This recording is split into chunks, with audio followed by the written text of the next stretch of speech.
Good morning. As I said yesterday, I am leaving Stockholm.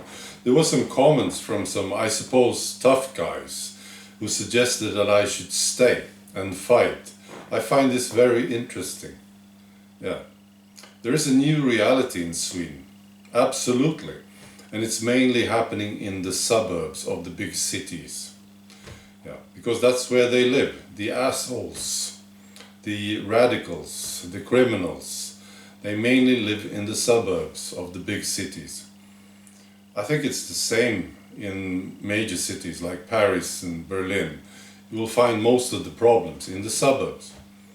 So people adjust to this, and some people leave, like I do. There was a comment from a woman.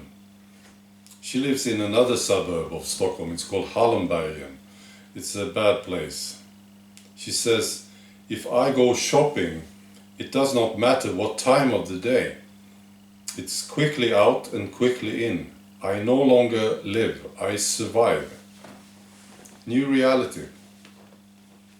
And mainstream media, they have this problem, I think. They report on the heavy crimes, like the shootings and some of the rapings.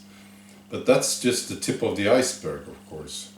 There was another story, and this happened in another suburb called Västerhaninge.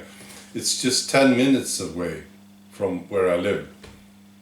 A 16-year-old boy was kidnapped by 4 young men. They got him into a car and then they tortured him. And then they got a ransom from the parents. And then they were caught. Mainstream media did not say a word about this. It's a bad story, of course. But if they did report on it, they would not tell the description of these guys, the perpetrators. They wouldn't. See? And people know something about these guys. Yeah, we understand what type of guys they are in general. There's no secret here. So media have a problem because they want to, or at least they try to, convince the Swedes that Sweden is safe.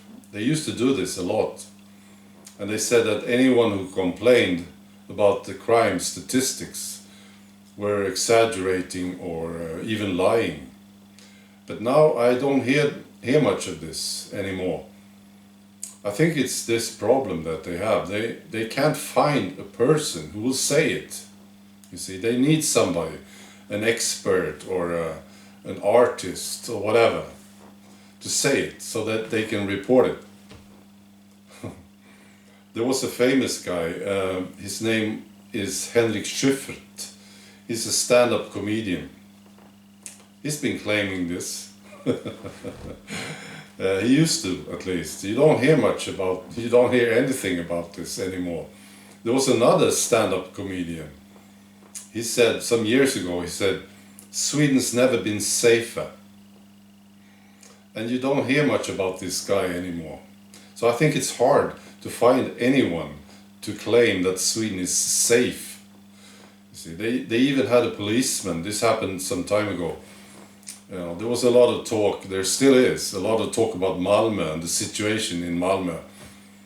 And then there was this Malmö policeman who said in media that this is all exaggerated. That Malmö is very, very nice, I think it's hard for media to find anyone who will say it. And a policeman, absolutely. They would have to dress somebody up, an actor, and dress him up as a policeman, I suppose. So that's where it is. I think there is an uprising starting. It's already started. You don't see much of it here in Sweden. You see people adjusting, you see, a lot. Not much of an uprising here. It has to get much worse in Sweden before the Swedes starts to act. But, Germany, for instance, I think, yes, there's something going on in Germany. Maybe it will start there, this uprising. Maybe it already started, I don't know. So, yeah, we have a lot of work to do. Don't be. Information is key. It is. You have to inform people about this new reality. And it has to get personal to them.